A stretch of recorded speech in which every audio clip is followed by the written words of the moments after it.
fire safety hazards, safety engineers. There are people like that study that. Then there are people that investigate airplane crashes. It's called the FHA, the federal government has an agency, and they go and they look for whether the body was blown out by an explosion, or whether the engine failed, or whether a bird flew into the turbines. But airplanes are not rigged to generate a certain sound that'll keep birds away from the airplane. That's what's needed. So that goes blinking in every lab. What do you need for air safety? It lists a whole lot of things, and you start on that. You understand? So labs don't just work on anything. It's a survey committee that tells them what to work on. So it's never a dictatorship. Now it looks like to normal people that you're telling him what to work on. Where do you get it? From surveys. So it's not you dictating. Do you understand that? Yeah. Is Fresco there telling everybody what to do? No. It's telling them what they ought to do in order to come up with ideas. But if you see anything wrong with anything, bring it up.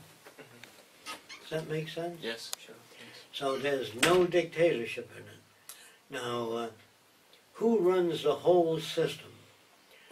With global connections to shipping, agriculture, you can see conditions on Earth.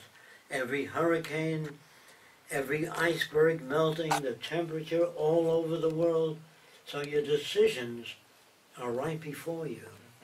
Now, you don't need a person sitting there. You can have electronic inserts all over the world. So, I don't know if you know this, but under the ocean, when an earthquake occurs, it pushes the ocean up. That's what a tsunami is. If you have flotation units in the ocean connected to transmitters, when a tsunami builds up pressure in the ocean, that transmitter transmits to all the islands within 1,000 miles that a wave will come 3 hours from now. Get the hell out of this. Get off the beaches, get inland, seek heights. There's certain things we can't do. If a tsunami occurs near the shore, we can only do this. We want to put in a mile away from the islands. This is an island, all land. This is the tsunami coming toward that land. You can either build a barrier here, you know what that means? A barrier of stones, or you can build a wedge 1 mile away. The wedge is concrete, and it's got reinforcement all through it, like this, and it's floated and sunk in front of all islands. It's a mile out at sea. So when the tsunami hits, by the time the mass wave gets there, it's parted. This would take too much material. Do you understand that? Yeah. Now, it's very easy to copy and patent.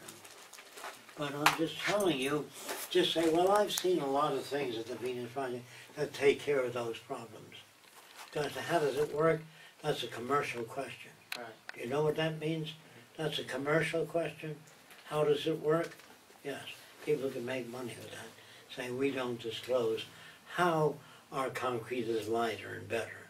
We use, in some instances, bicarbonate of soda mixed in the concrete, and that produces bubbles in the concrete. But they're better mixtures than bicarbonate of soda.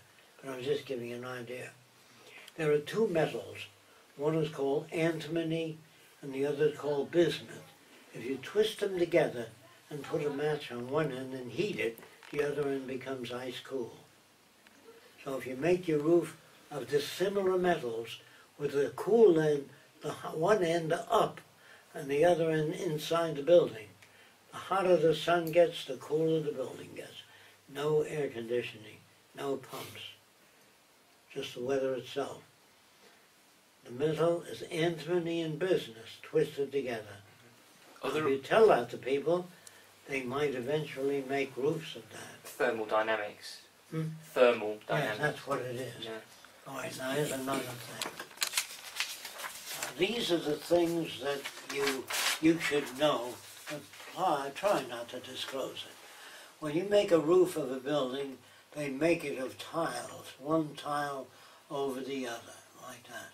Have you ever seen them? Yeah. Okay. Now that's a tile roof. The tile roof does not support itself. It's dead weight. But if you make a corrugation like this of tile, and it's one continuous surface, it's self-supporting.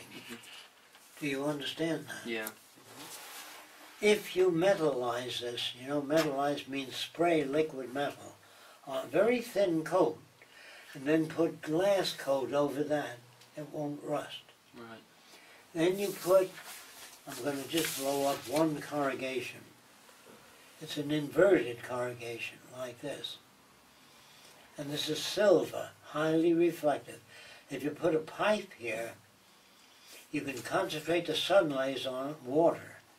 And the pipe is not round, it's shaped more like this, with a mirror coat in the back. So you heat all that water, and it runs up and back through the corrugations. So not only is it a roof that reflects and heats water, it's self-supporting. Corrugations, these tiles do nothing. They're long-lasting, but they're dead weight on the roof. Do you understand that? Engineers use terms. They call it dead load. When you design the building, a dead load is everything in the building. The causes, the stuff that's not moved around. The live load are people walking around. So the dead load on this is practically zero because it's self-supporting. Do you understand that? Yes. Yes. Yes. Okay. Yes.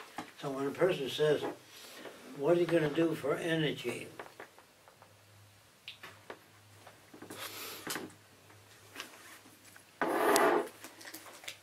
The word is geothermal. That's natural heat of the earth. Underneath, about 50 miles, is magma, molten stuff. The continents float on that magma, and they drift. All the continents are always drifting. So, geothermal heat is there forever. So with geothermal energy, it can run the earth for thousands of years. I just said 1,000 on the internet. But thousands of years of energy. All along the California coast, under the oceans, are geothermal vents. So forgetting geothermal, the temperature difference between the surface of the ocean and the bottom. There are rivers under the ocean that are ice cold that go through the tropics. So if you can generate electricity by temperature difference. It's called temperature differential. Oh, she wants me to take vitamin pills.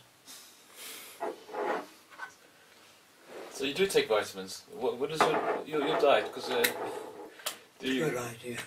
Yes. Do you think? When you So- travel, vitamin C or doctor Yeah, otherwise you catch cold in an airplane because the same air is circulated. If you use electrostatic filters, you can, or ultraviolet tubes, the air goes through those, sterilize, all airborne bacteria die, then the air comes back. All airlines will be equipped with not just pumps that pump the air around, but ultraviolet to sterilize it and maintain the oxygen content, which is best for, if you have 500 passengers, it's different than 200. Do you understand that? Maya just said that they're downstairs. Can I do one more question? Yeah. Who's downstairs? Good. All right, Yeah. energy. I have to go and catch a train because it's 12 o'clock. Okay. Energy. Heat concentrators, that's a parabolic reflector. The rooftop is heat concentrators. Photoelectric cells. Wind for energy. But if you just use the wind alone, build generators all over it, that will take care of the nations of the world. But if you use heat concentrators, that can take care of everything. There are areas that are cold, that are overcast all the time. So you'll use geothermal energy there. So different areas would use, the tropics, for example, can get far more energy than they need from the sun. But if you want to live, say, in areas that will not support human life, like the tundra, you know what I'm talking about? northern Canada. You build underground cities 800 feet long with a dome ceiling. And then you have trees growing on top. But in the underground cities you have palm trees, orange trees, because it's heated by geothermal energy. You can live there if you want to. So you can walk around in shorts all winter, or take an elevator up and go skiing on the upper surface. You understand?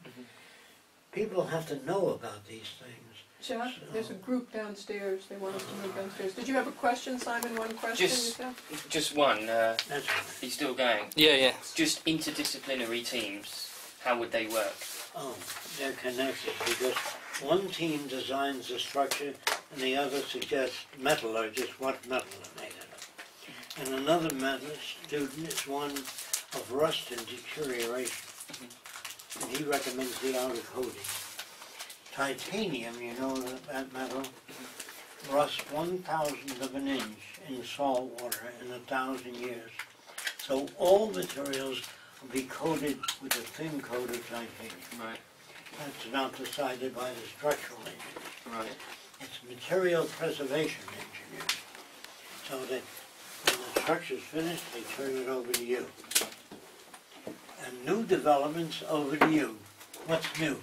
And he says there's a better material than titanium. Right. Okay. We just found it. What? Yeah.